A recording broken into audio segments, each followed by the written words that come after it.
Era una mañana fría en Madrid, de esas en las que el aliento se condensa en el aire y las calles aún dormitan bajo una capa de niebla tenue.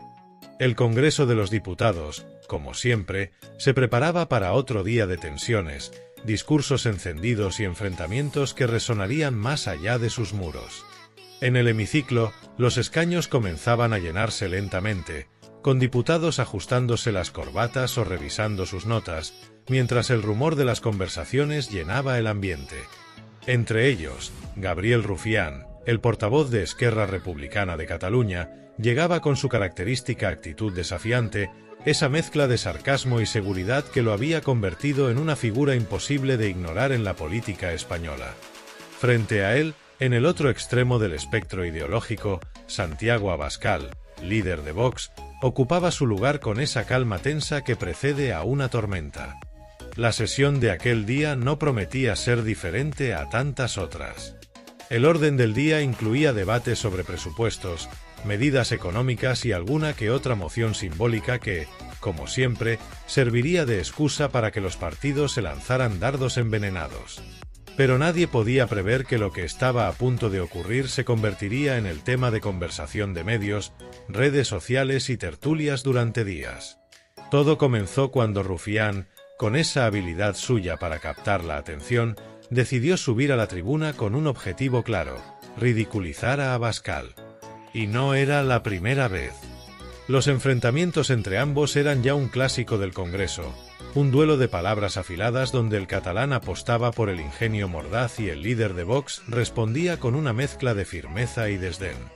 Sin embargo, esta vez Rufián había elegido un ángulo concreto para su ataque: el supuesto lujo en el que vivía Abascal, simbolizado, según él, por un coche que no encajaba con el discurso de austeridad y patriotismo que Vox solía enarbolar.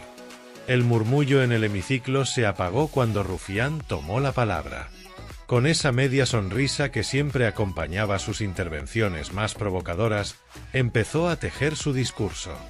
Aquí estamos otra vez, señorías, hablando de lo de siempre mientras algunos se pasean por ahí como si esto fuera una pasarela de lujo, dijo, dejando que las palabras flotaran un instante antes de clavar la mirada en Abascal. Porque claro, nada dice más España viva que un coche de alta gama, ¿verdad? Mientras la gente madruga para llegar a fin de mes, el señor Abascal parece que madruga para que le lustren el Audi. El comentario provocó risas entre algunos diputados de la izquierda, aplausos tibios y murmullos de desaprobación desde las filas de Vox. Rufián, envalentonado, continuó: yo no sé si es que el patriotismo se mide ahora en caballos de potencia o en el brillo de la carrocería, pero desde luego que bien le sienta al señor Abascal esa España que dice defender desde el asiento de cuero de su coche de lujo. El golpe estaba dado.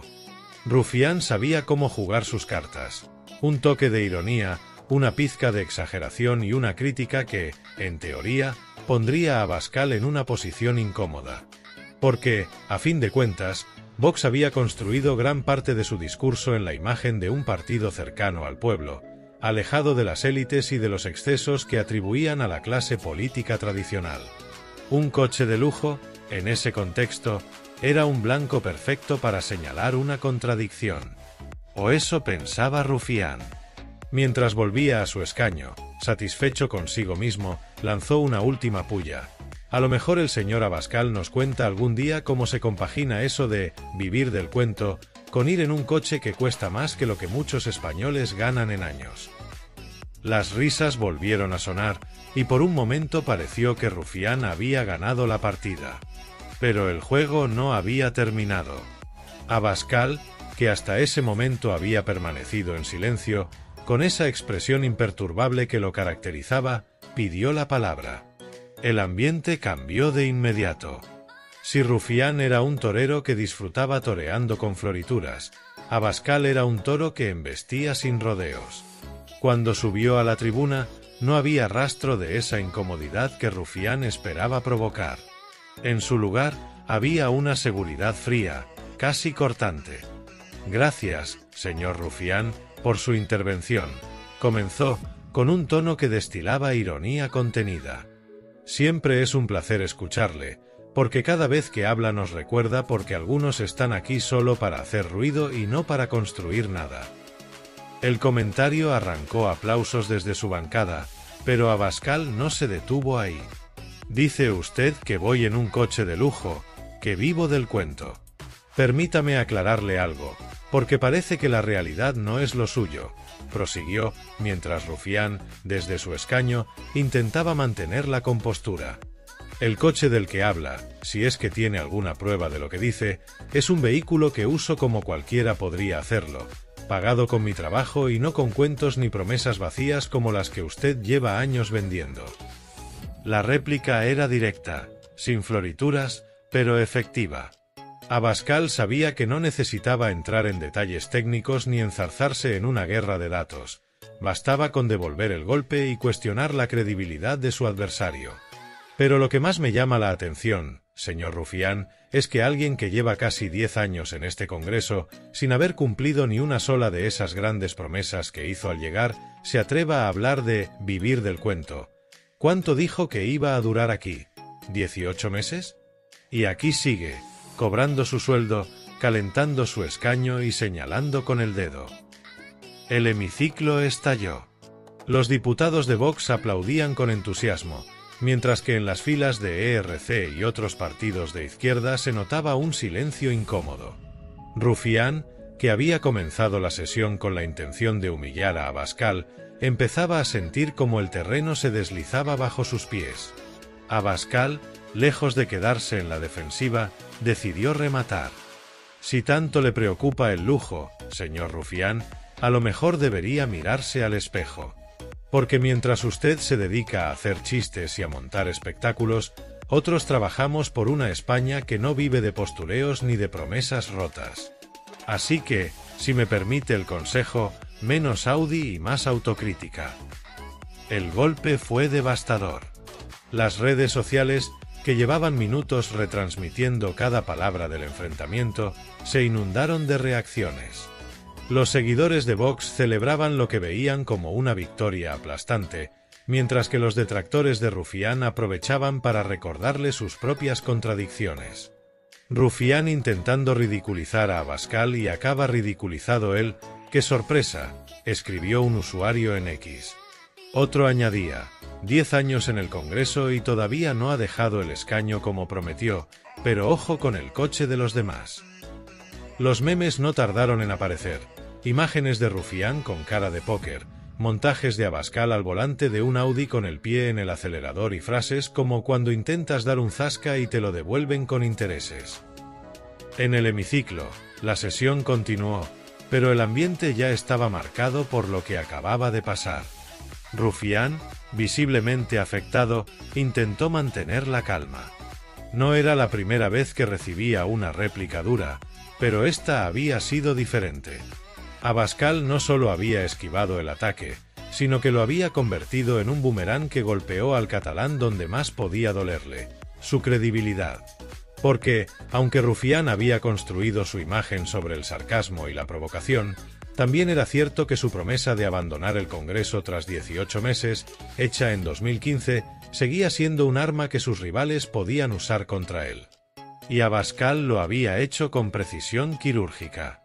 A medida que avanzaba el día, el eco del enfrentamiento se extendía. Los titulares de los medios no se hicieron esperar. Rufián intenta ridiculizar a Abascal y acaba humillado. El líder de Vox pone en su sitio al portavoz de ERC, del Audi al ridículo, el día que Rufián se estrelló contra Abascal. Las tertulias radiofónicas y televisivas analizaban cada detalle, mientras que en las redes sociales el debate se dividía entre quienes veían en la réplica de Abascal una lección magistral y quienes defendían que Rufián, pese al traspié, seguía siendo un maestro de la dialéctica. Pero, más allá de las opiniones, una cosa quedaba clara. El intento de Rufián por ridiculizar a Abascal había fracasado estrepitosamente. En los pasillos del Congreso, mientras los diputados recogían sus cosas al final de la sesión, Rufián caminaba con paso rápido, evitando las miradas y los micrófonos de los periodistas que lo esperaban. Sabía que cualquier comentario en ese momento solo alimentaría más la narrativa de su derrota. Abascal, por su parte, abandonó el hemiciclo rodeado de los suyos, con esa satisfacción contenida que no necesitaba palabras. No era un hombre de grandes gestos, pero su silencio hablaba por él. Había ganado, y lo sabía. Fuera, en las calles de Madrid, la vida seguía su curso. La niebla se había disipado y el sol empezaba a calentar tímidamente el asfalto. Los ciudadanos, ajenos a los detalles de lo que había pasado en el Congreso, continuaban con sus rutinas: el tráfico, el trabajo, las preocupaciones del día a día. Pero en el mundo de la política, y especialmente en ese rincón virtual donde las palabras se convierten en trending topic, el enfrentamiento entre Rufián y Abascal ya era historia. Una historia que, para unos, era la crónica de un ridículo anunciado, y para otros, solo un capítulo más en la interminable guerra de egos que define el circo parlamentario. Al caer la noche, Rufián se sentó en su despacho, probablemente repasando mentalmente lo ocurrido. No era de los que se rendían fácilmente, y seguro que ya estaba pensando en cómo devolver el golpe.